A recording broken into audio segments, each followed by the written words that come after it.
my name's Isabella Rocha. I'm a UX design consultant. I'm doing the UX design degree apprenticeship at Manchester Met.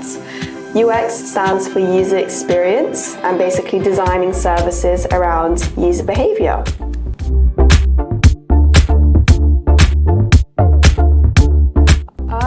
From personal experience, I started as soon as I started doing any courses or any experience in general. I would start putting it together throughout your years of experience. So whether you're in year 8 or year 9, and if you did something interesting, like you learned something in a course that maybe was in person, or you did a workshop, add this into some kind of folder or a physical notebook so that you keep track of it. Then this way, when you actually end up applying somewhere, you at least have that notebook of all the things you've done so that you remember, and then you can then write in detail what you've done, and then that saves you a lot of time and effort, and to be able to actually think back in what you did, what was the problem, why you did it.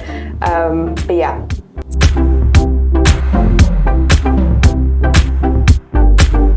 For me, the best one will probably be your own projects. Yes, you can have a mixture of kind of polished ones, but when you're applying for a job, at least for my one, which was the user experience design one, they're more thinking about or looking into your portfolio to learn about your thought process and what worked well and what didn't work well, and specifically what didn't work well and how you overcame those issues.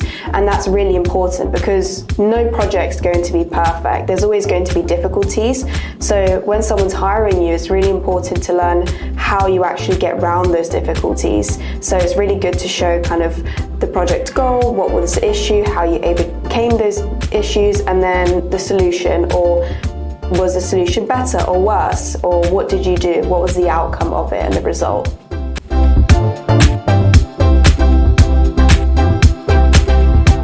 I think definitely my personal portfolio. So this one is a project I did like years ago. So this was probably in year 11. And what I did there is actually build my own online website to showcase projects so that I can apply to the job I am in today.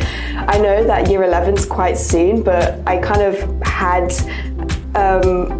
like the inspiration to be able to create a website back then, and I was really into that kind of techie stuff and design stuff, so I was like, why not create a website of my portfolio to showcase my website skills? So I kind of did both at the same time, and I was quite proud of that because it was the first time I actually went onto WordPress and designed anything and actually used code as well. Like, code for me is super hard to use, so I was very proud of that. And in the end, that's actually what got me into my role now. So yeah, it was successful for me.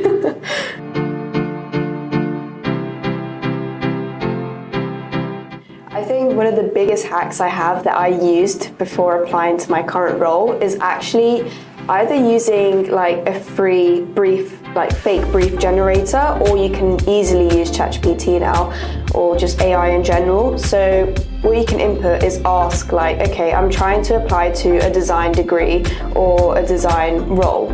Can you please come up with a client brief so that I can practice my design skills?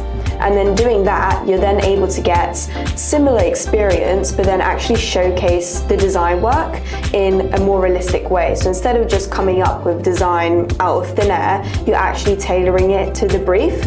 And then you have more stuff to talk about in your portfolio, saying that the brief was this, I did that because of this, and what I kind of overcame, and the results was that. So that when you're actually applying, you can then show that you took that next step to actually find client work or like different briefs to then show you experience in your portfolio. And I guess the second part of this hack is that you can actually tailor like ChatGPT or the AI to then ask, okay, can you give me a design brief for an e-commerce brand, or can you give me a design brief for a healthcare brand?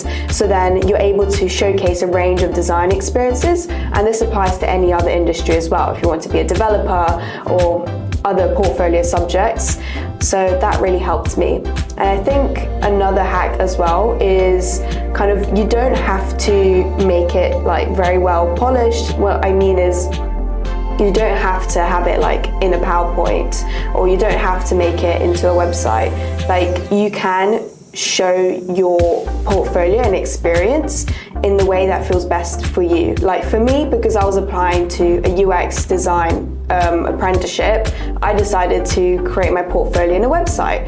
But it doesn't have to be kind of the standard PowerPoint slides. You can always shape and change it depending on what you want to apply for. And that's a very nice twist, or something that will kind of remind them about you and how you stand out as an applicant compared to others.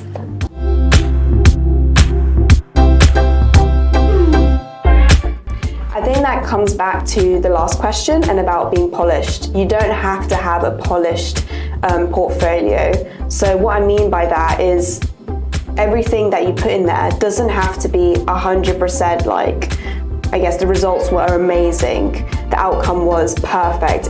They want to learn what have you actually learned from this project and what was the outcome of it. Because sometimes, I mean, in the design process at least, sometimes you can do loads of research, you learn from the client that this is the brief, this is the thing they want, but actually after doing that research you find out maybe that isn't the best thing for the users. Maybe this won't give the client the results that they want.